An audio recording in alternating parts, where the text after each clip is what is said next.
Today we're doubling the size of our city's residential space and adding canals. We'll lean on the beautiful German pack to create more superblocks, and we'll satisfy our citizens' hunger for tall towers. The region will also get its first bus hub and subway stations. Did I mention we're creating a mansion and a waterfront park network? Let's go!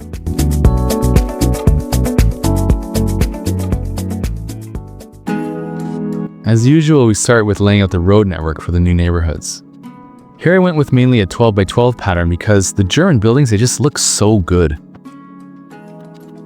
The 12 by 12 pattern, you just wouldn't have worked in the opposite side of the street with the French asses because, correct me if I'm wrong, but I don't think any of those French buildings go 6 tiles deep. And so we'd have that big gap in the middle of the blocks, which was just not an option. So we're trying something different with the German pack. You might wonder, well, why are you breaking the pattern? But that's the beauty of this game. You can do whatever you want, and we have so many expansion packs right now that we've got to use them all. So here we go. We're doing something different.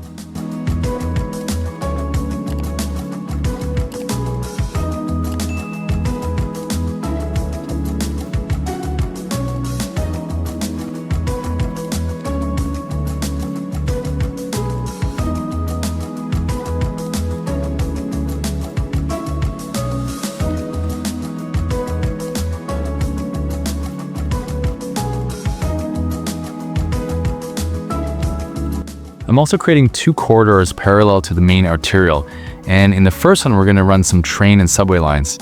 I find that you really have to think about these things in advance, otherwise you end up bulldozing half of your city. And in the second corridor we're going to put more tall towers. This game really has an insatiable demand for high density, and unfortunately we can't take care of that with any of the buildings in the German or French packs.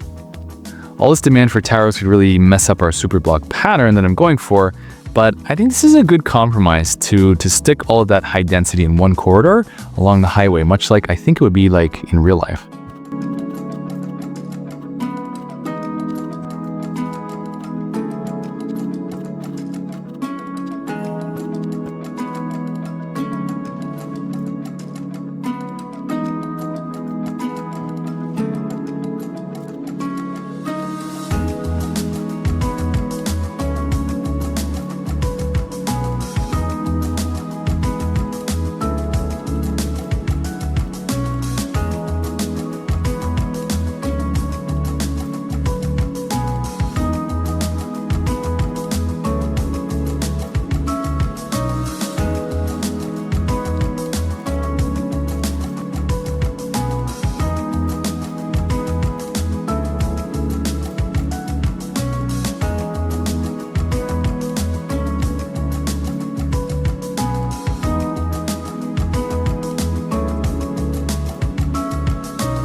Well, from the first episode, I talked about a city of bridges and canals, and so here we go with the canals.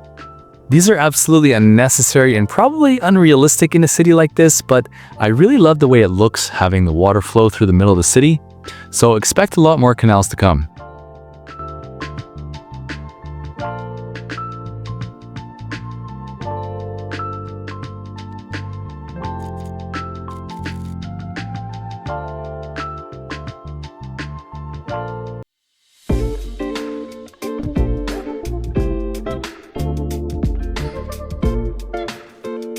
As you can see, I left a corridor parallel to the rail and the arterial where I'm going to fit in all of the high-density residential. The game seems to have a pretty insatiable demand for density, and this was really problematic given that it looks pretty terrible trying to fit in towers in a city of superblocks, which I'm building mainly with the medium density assets. Trust me, I tried to fit in the towers.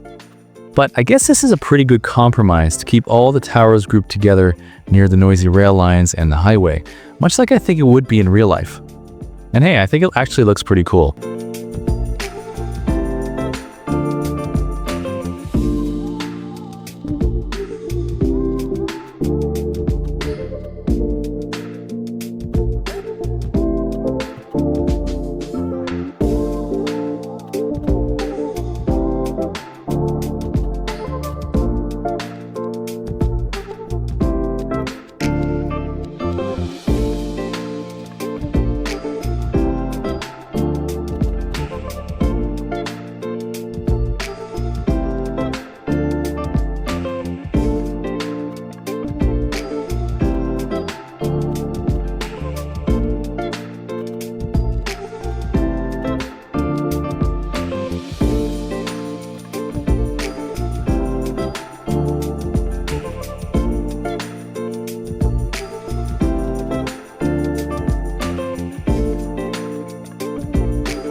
Now, with any city, of course, I want to get in all the amenities before we start zoning so we don't have to go back and delete things.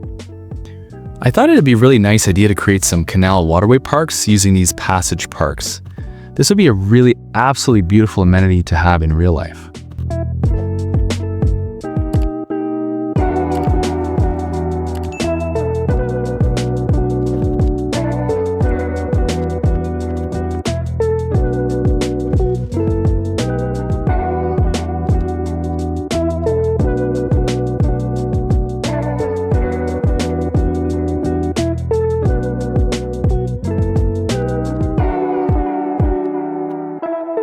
I also found this sports hub pavilion fits into these 12 by 12 blocks perfectly, so I had to take advantage of it.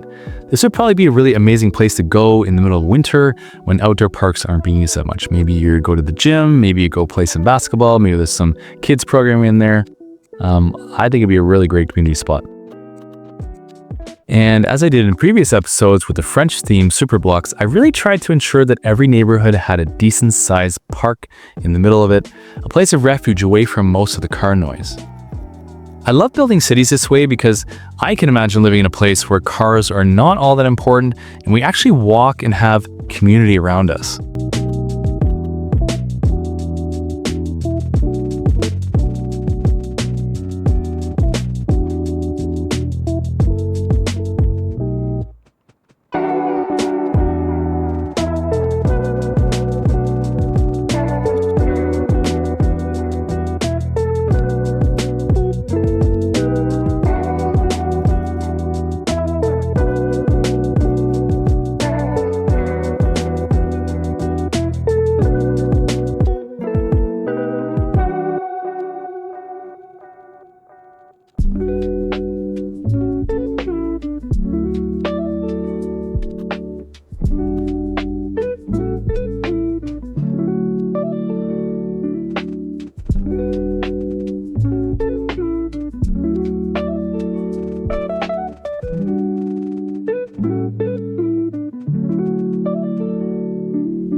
Of course, having said all that about parks, cars are a reality, and when you have cars, you need parking.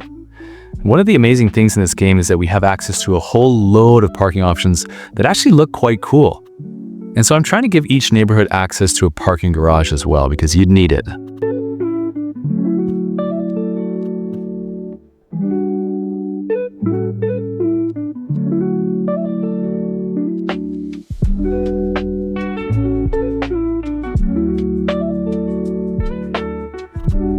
Our police coverage was looking a little bit spotty, so I put the new German police station in this neighborhood. And while I was at it, I threw the Chinese version into the industrial area because I think it kind of looks like what you'd find in an area like that.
We didn't have a college in the entire city yet, so I thought, okay, let's use this French college, which is actually closer to the color of the German assets.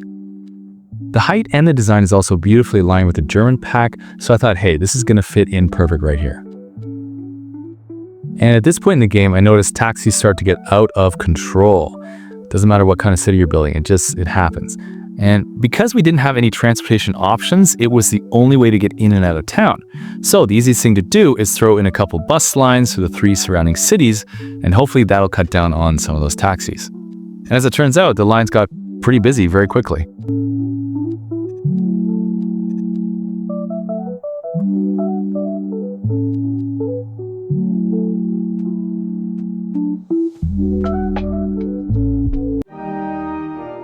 Germany. Now it's time for the main event, to make this area actually look like a city. I started by putting mixed use on the collectors where there would be more car and pedestrian traffic, so businesses could actually benefit from that.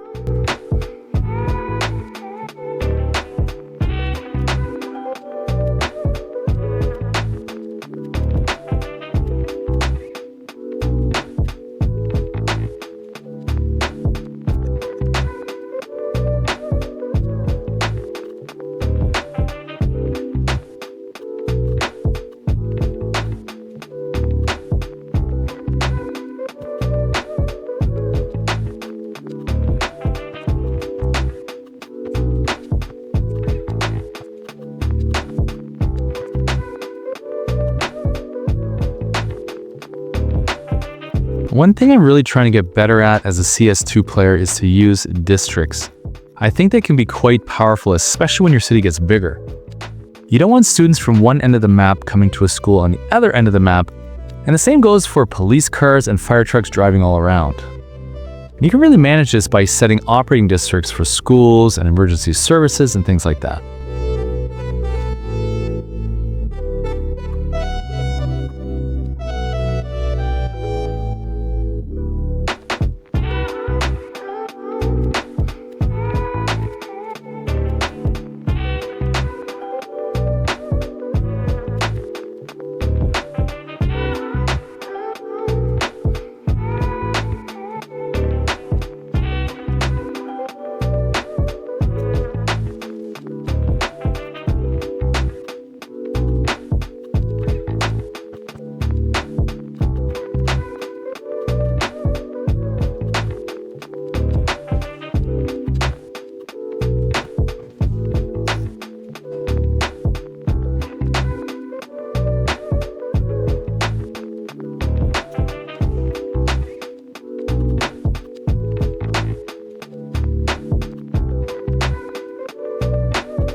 I definitely wanted all of these blocks to look like Barcelona Superblocks, and so I made sure that there were no gaps between any of the buildings on the sides of the roads.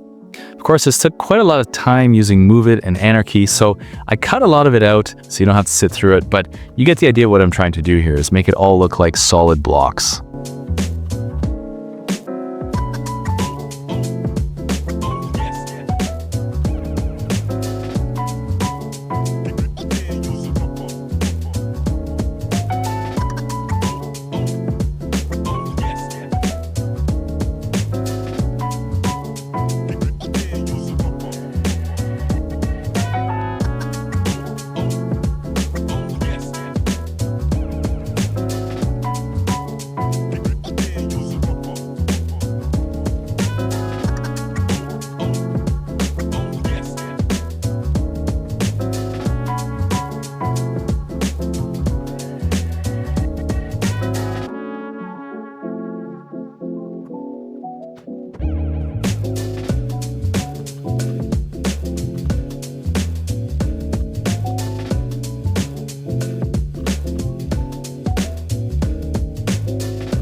I didn't want the whole episode or the whole city to be the same kind of medium density superblock, and so I reserved this whole neighborhood by the waterfront here for something a little bit more low density.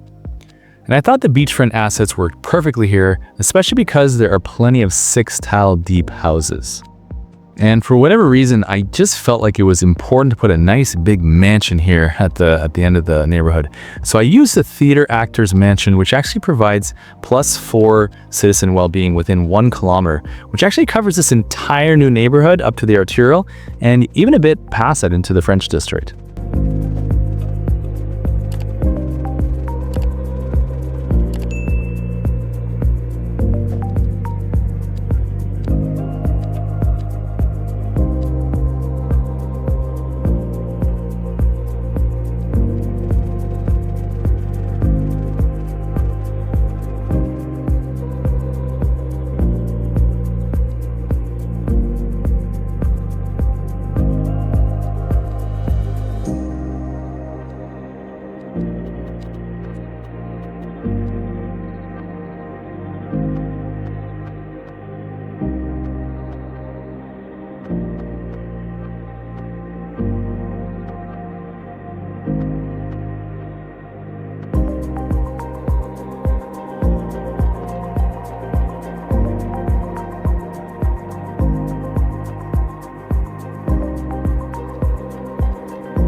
The last thing I wanted to do in this episode, besides detailing, was to take advantage of the waterfront.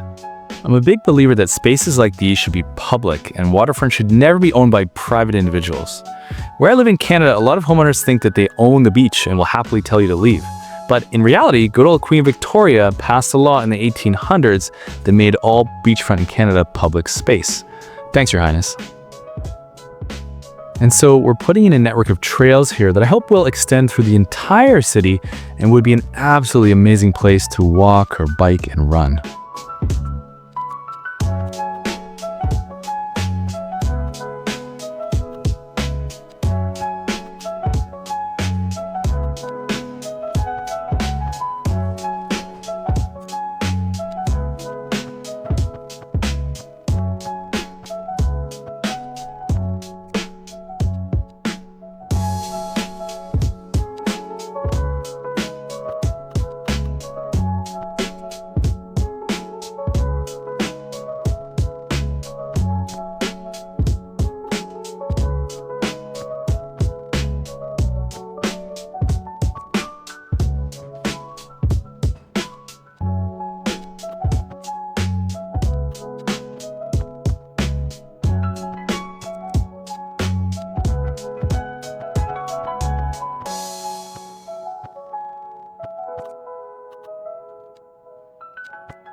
And of course, no build is complete unless you take care of the details. When I started playing this game, I was happy to simply build, and expand the city endlessly. But as I started to watch other creators, I realized the value in slowing down and looking at your cities a little bit closer. When I started to do this, I realized that the game is actually way more fun when you start thinking about the details like surfaces, props, and pathways. And what I learned from Imperator was the importance of firing trees just about everywhere. It gives your city a much more realistic and alive look.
Well, how do you think it turned out? And what do you want to see next in this city? Let me know in the comments. Thanks so much for watching. I hope you enjoyed today's video, and if you want to support more content like this, you can visit my Patreon site. There you can get the save game for each episode of this city, Bridgewater. That way you can explore every last detail on your own. Thank you to everyone who has supported me with a like, a follow, or more over the years. It's this kind of support that makes these videos possible. I'll leave you with some more cinematics, and we'll see you in the next episode. Thanks again.